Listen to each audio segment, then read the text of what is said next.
Hi, I'm April, and I'm here to make fibroids funny again. That is my calling. That is my ministry. I have realized that.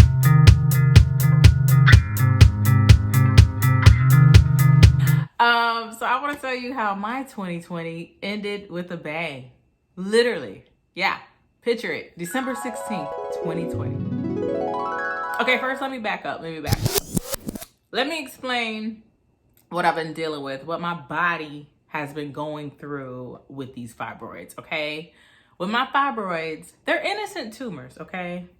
They're just little tumors that happen to Black women. It's part of our Black girl magic package. When you welcome into your 30s, that's what happens, right? So I got these fibroids, and her homegirl like to link up and throw little rowdy parties on my uterus. Sometimes they make new friends, they bring new friends. And not only do they multiply, we don't die, we multiply. They increase in size, okay? And as they get bigger, they cause pain, they cause bloating. But that's not even the worst part. The worst part is you go from having a period to like the floodgates of periods, okay? You're just flooding nonstop. Your periods are lasting for like 10, 15 days.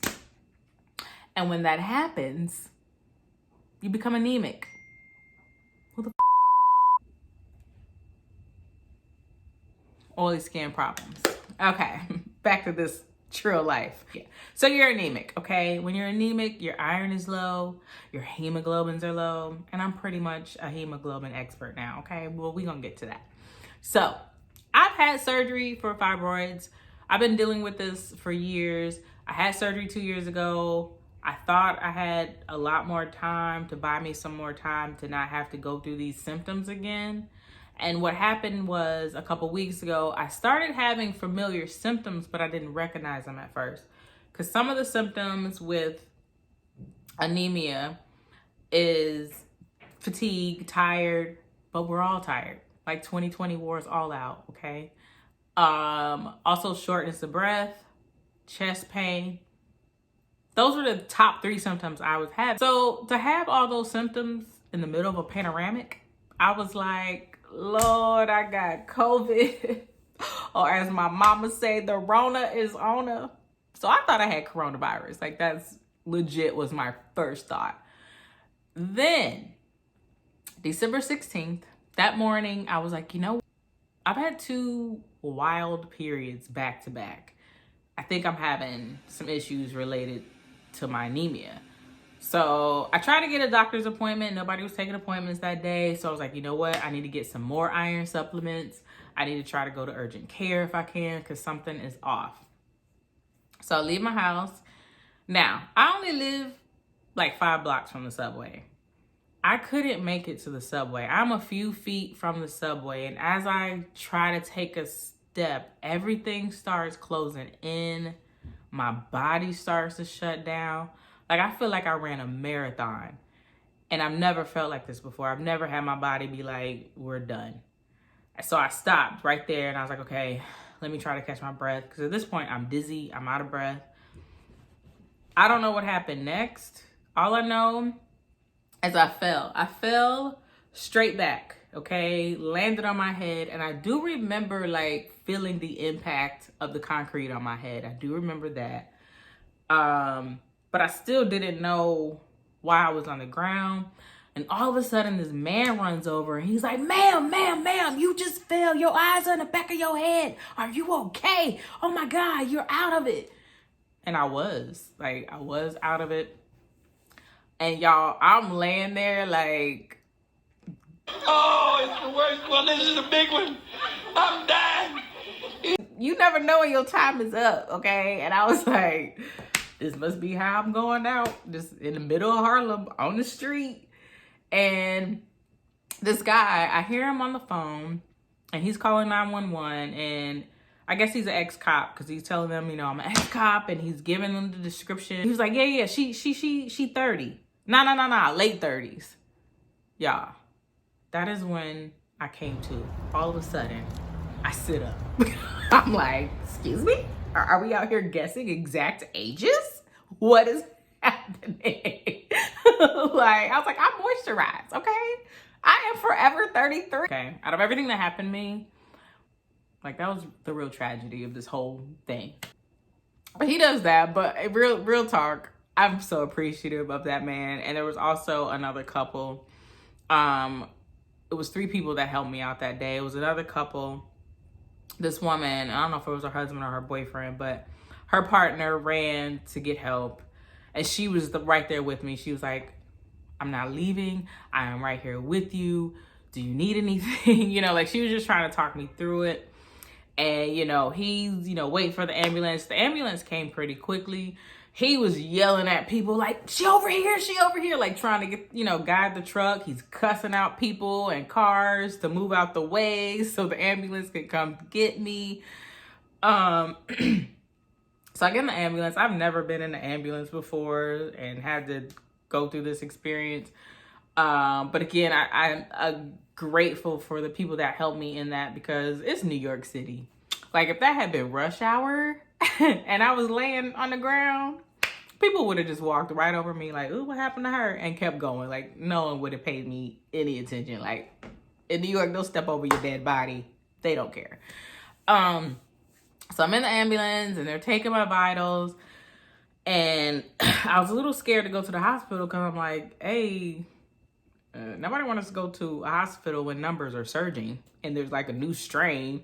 The hospital is the last place I want to be. And honestly, as a Black woman, I was low key like, am I going to get the best medical care right now? These are thoughts that are running through my head. So I get to the hospital, I'm in the emergency room, and I'm able to help them out, you know, because I can tell them what's going on with my body and help speed up the process a little bit so they can know what to check for. And this is when I find out about my hemoglobins, right? So let me give you a little quick lesson on hemoglobins. Now, your hemoglobins are supposed to be between 12 and like 15. 7 is like borderline. Anything below 7 is like danger zone. You need a blood transfusion. I was at 6.5. So they were like, you need a blood transfusion. So I've never had a blood transfusion before. And I was like, that kind of freaked me out a little bit. But I am forever grateful to the people who donate blood, because you're really saving lives. And the doctor was like, you know, that's your only option, because at this point it's life threatening. And mind you, I'm still having like the Noah Ark flooding of periods. So he was like, it's only going to get worse. You know, you're going to pass out and then you could also die. Like, you're bleeding to death. Like, that is literally what's happening to you. So I called my counsel, which is my parents and my best friend back home. My parents live in Georgia. My best friend lives in Atlanta.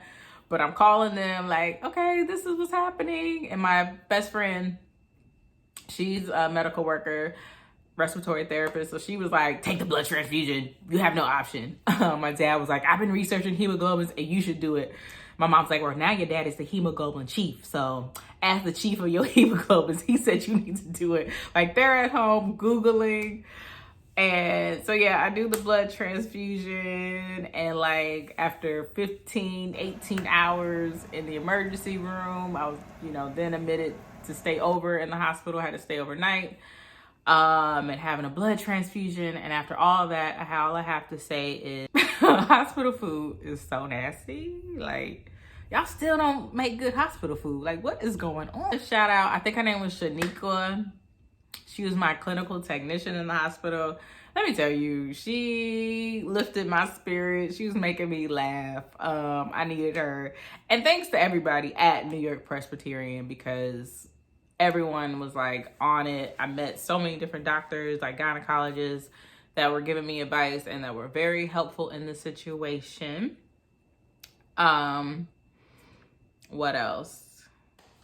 So, in this edition of Trill Life, there is no happy ending to this yet. I don't have a happy ending yet, because I've actually been to the hospital a few more times since then. I had to go back on Christmas Eve. I had to go back before New Year's Eve because my blood levels were still dropping even after that blood transfusion. Unfortunately, my period won't let me live, literally. So my levels kept dropping. I had to go back. I've had another transfusion. I have been seeing a specialist, like a hematologist. And right now I'm just trying to figure out, I'm seeing different gynecologists. I'm doing different consults because I'm trying to put together a plan that's going to work best. I need to treat this long term. So between seeing different doctors and like making my own concoctions to stay healthy throughout this process, because even if I do opt to have surgery again, I have to be at a certain level and be healthy enough to even have a surgery. So if you guys have any suggestions, drop them below. I also will be sharing my journey along the way and things that I'm doing that's actually working. And I just want to say, if this was happening to men, if men had to go through a fraction of what women went through, there would be a cure. Okay, y'all know men couldn't even handle a period cramp, okay? They would have cured fibroid. They would have been a cure for endometriosis. Nobody had PCOS. Men can't handle this stuff. Meanwhile, women, doctor just hand us birth control. Like, that's the one pill cure all, and it doesn't. Birth control doesn't cure half the things we go through, but that's pretty much our only options for everything. So now I'm about to rant. Let me not rant. But like I said, I want to thank everybody like at Lenox Hill, everybody at New York Presbyterian, like every medical worker I've met and have encountered, like their spirits, their attitude, like it's so good. It makes you feel good over here. Okay, but that's it. This is the Trill Life, and the Trill Life will continue. So thank you for going on this journey with me. I'm also going to include a stand-up clip about my surgery before, because I will be having more jokes and stuff about what's going on, because that's the only way I can get through this, is to laugh through my pain.